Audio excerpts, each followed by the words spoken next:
النهارده هنعمل ريفيو عن افضل كريم اساس للبشره الدهنيه.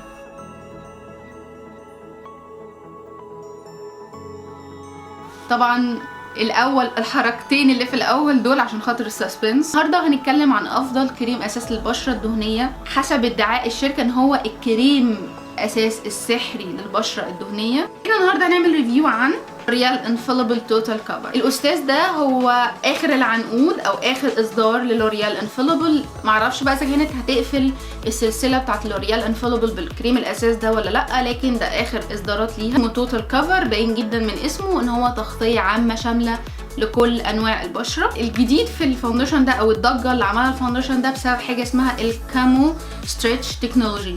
ايه هي الكامو ستريتش تكنولوجي؟ الكثافه بتاعته عاليه جدا بس في نفس الوقت متساويه، ففرده على الوش سهل جدا. ليه بقى الفاونديشن ده متميز وليه افضل حاجه للبشره الدهنيه؟ الفينش بتاعه مات، عشان كده هو ممتاز جدا للبشره الدهنيه والسوبر دهنيه كمان. الناس اللي بتقول ان مهما تحط برايمر وشها بيطلع دهون، وشها دايما بيلمع، الفاونديشن ما بيثبتش على بشرتها، متهيألي الحل في الفاونديشن ده. النهارده انا عملت لكم مقارنه ما بينه، قسمت وشي زي كل مره، لكن ما استخدمتش نص بالسبونشه والناحيه الثانيه بالفرشه. سبب بسيط جدا، ان التغطيه بتاعته بالفرشه عاليه جدا، يعني اضربيها في 3. كان الشكل صعب قوي فمسحته وقلت ان انا هعمل وشي كله بالسبونجه، لكن فعلا قسمت وشي، ناحيه عملتها في البرايمر والناحيه الثانيه عملتها من غير برايمر. اقول لكم على حاجه، انا بعد ما خلصت الفيديو وخلاص خلصت الميك اب بتاعي وقعدت عشان اعمل الريفيو، نسيت انهي ناحيه اللي فيها برايمر للمسامات. انا استخدمت النهارده البيبي سكين ده للمسامات، لان دي المشكله اللي انا عايزه اشوف بيغطيها ولا لا. لقيت ان الشكل متساوي جدا في الناحيتين، المسامات تكاد تكون منعدمه في الناحيتين. مش مصدقه ان انا هقول الجمله اللي جايه دي، بس فعلا كريم الاساس ده انتي تقدري تستخدميه من غير برايمر. زي ما اتفقنا في كل فيديو بنتكلم على مميزات وعيوب الفاونديشن، وانتي حره تختاري المناسب بالنسبه لك. هنتكلم على اول حاجه مميزاته، وهما كتير جدا بصراحه في الفاونديشن ده. اول حاجه التغطيه بتاعته عاليه جدا، يعني الفاونديشن ده مش بيبتدي ان هو تغطيه متوسطه لعاليه بتبنيها تبقى عاليه، لا التغطيه بتاعته عاليه جدا. يعني انتوا هتشوفوا كمان في الديمو لما استخدمت ناحيه واحده والناحيه الثانيه كمان حطيت تحت عينيا، ودي حاجه انا ما انصحش بيها. حطيت تحت عينيا عشان اشوف الهالات داراها ولا لا، انا حطيت بس لاجل الفيديو، لكن في الحقيقه انا ما انصحش خالص ان انتي تحطي تحت عينيكي. تقيل شويه الفاونديشن ده، تقيل في الكثافه مش تقيل على البشره، تقيل شويه في الكثافه. تغطيه كامله لمشاكل البشره كلها.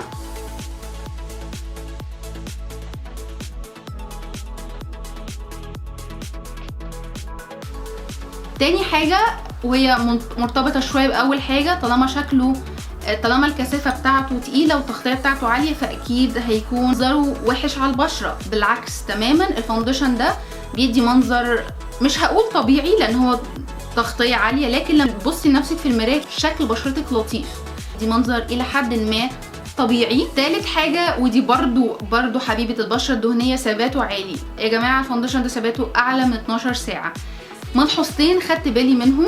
اول حاجه، بعد ساعتين من كريم الاساس لقيت ان هو بيبتدي يخطط عندي في الاماكن التعبيريه اللي عندي، زي العلامات، الخطوط اللي حوالين الفم، وكمان الخطوط اللي عندي هنا بيخطط فيها. يعني بحس ان هو زي الفاونديشن فرق او فصل هنا. ثبتوش، ما حطيتش اي حاجه ولا باودر ولا اي حاجه، واستنيت كمان ساعتين لقيت ان الفاونديشن زي ما يكون الدهون الطبيعيه بتاعت بشرتي ابتدت تطلع، ابتدت تدوب الفاونديشن، بشرتي ابتدى يبقى منظره احلى. مش هكدب عليكم، انا حبيت شكل الفاونديشن على بشرتي بعد ساعتين 3 ساعات اكتر لما حبيته من اول ما حطيته. الميزه الرابعه ودي انا عارفه ان في ناس كتير هتحبها، ان هو دراج ستور متوفر في كل البلاد. الفاونديشن ده سعره حوالي 300 جنيه مصري، انا لسه ما قلتش في اول الفيديو بس سعره حوالي 300 جنيه مصري. خامس حاجه، منظره حلو جدا في الصور، هو حلو في الكاميرا، حلو في الصور، ما بيديش فلاش باك، فده ينفع جدا جدا ميك اب للمناسبات. سادس حاجه، اندماجه سهل جدا مع المنتجات. انا اول ما حطيته على ايدي وجربته لقيت منظره ان هو كثيف جدا جدا جدا زي ما انتوا شفتوا في الديمو. انا قلت ده مش هيندمج على بشرتي خالص، او ممكن اقعد ساعه ادمج فيه بس على بشرتي. بالعكس زي ما قلت لكم في الاول، اندماجه سهل على البشره. مش هو بس على البشره، كمان اي حاجه احطها على بشرتي كانت بتندمج بسهوله. حطيت الكونسيلر، البودره، اي منتج حطيته على بشرتي لقيت انه بيندمج بسهوله جدا.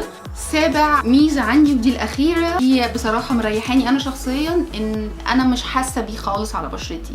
وزنه خفيف جدا على البشره، انا اكاد اكون مش حاسه ان انا حاطه كريم اساس. ما ثبتش كريم الاساس خالص، انا ثبت الكونسيلر وثبت مكان ما عامله هايلايت، ما حطيتش اي بودره تاني على وشي غير البرونزر والبلاش بس. اجل الفيديو عشان تشوفوا الفينش النهائي بتاعه من غير الهايلايت ومن غير اي تثبيت.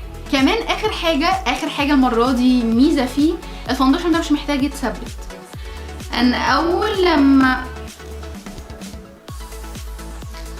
اول لما قلت كده لنفسي، قلت الفاونديشن ده مش محتاج يتثبت وهجرب النهارده ان انا ما ثبتوش، قلت ازاي بشره دهنيه تحط كريم اساس على بشرتها من غير ما تثبته؟ لا، الكريم الاساس ده انت تنفع تحطيه من غير ما تثبتيه.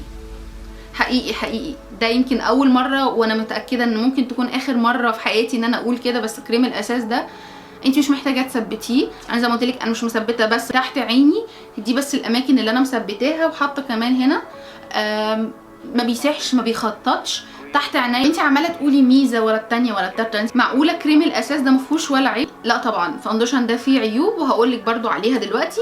اول عيب، الاستمرار المستمر للفاونديشن ده بيسبب حبوب للبشره، لان كثافته تقيله وتغطيته عاليه. يبقى ممكن اكون مش حاسه بتقله ده على بشرتي، لكن كثافته التقيله دي بتسبب انسداد لمسام البشره، ودي بعد كده هتسبب لك مشاكل وتطلع لك حبوب في بشرتك. فدي حاجه من الحاجات اللي انا ما انصحش بيها ان انت تستخدميه يومي. لو حابه تستخدميه يومي وتخففي شويه من حدته على البشره، اخلطيه مع كريم المرطب او البيبي كريم بتاعك. تاني حاجه، ودي شخصيا حاجه مضايقاني انا شخصيا، رينج الالوان بتاعه. امريكا كانت منزله 12 لون لكريم الاساس ده، اللي بيبقى موجود في البلد حسب البلد اللي انت فيها ما بينزلش ال 12 لون، بينزل حوالي 8 9 الوان بس. اللون ده 24 جولدن بيج، المفروض ان ده درجتي بالظبط، شويه افتح من بشرتي. دي حاجه شخصيا مضايقاني. اللي هو الحل عشان اظبط درجتي بالظبط ان انا اجيب واحده فاتحه وواحده غامقه وادمجهم مع بعض، لكن انا حطيته النهارده قلت هظبطه بالبرونزر والكونتور وكده. كمان الدرجه 24 المفروض دي الدرجه اللي قبل الاخيره، الدرجه الاخيره 32، فالناس اللي اغمق مني كده ملهمش كريم اساس، فدي حاجه مزعجه جدا. يعني ما تلاقيش درجتك في كريم الاساس، دي حاجه مش لطيفه. تالت عيب فيه ان هو بيتاكسد. هو مش عيب قوي لان ما بيتاكسدش درجتين ثلاثه، هو مجرد درجه ونص بسيطه قوي.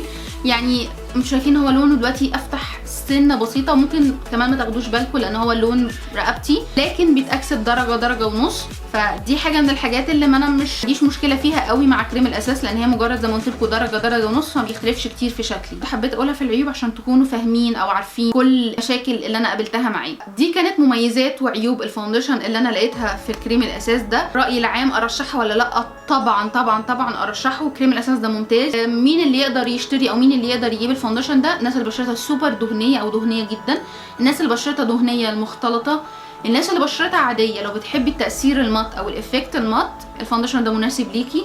الناس اللي بشرتها جافه بعيدي تماما عن كريم الاساس ده، لان كريم الاساس ده اللزوجه بتاعته تقيله والكثافه بتاعته تقيله. لو انت عندك اي جزء في بشرتك جاف او بيقشر، كريم الاساس ده هيبينها اسوأ مما هي عليها، فخلي بالك من الموضوع ده. بس كده، يا رب يكون الفيديو عجبكم واستفدتوا منه. وما تنسوش اللايك والشير والسبسكرايب او اشتراك من الزر الاحمر تحت الفيديو، واشوفكم بغير الفيديو اللي جاي.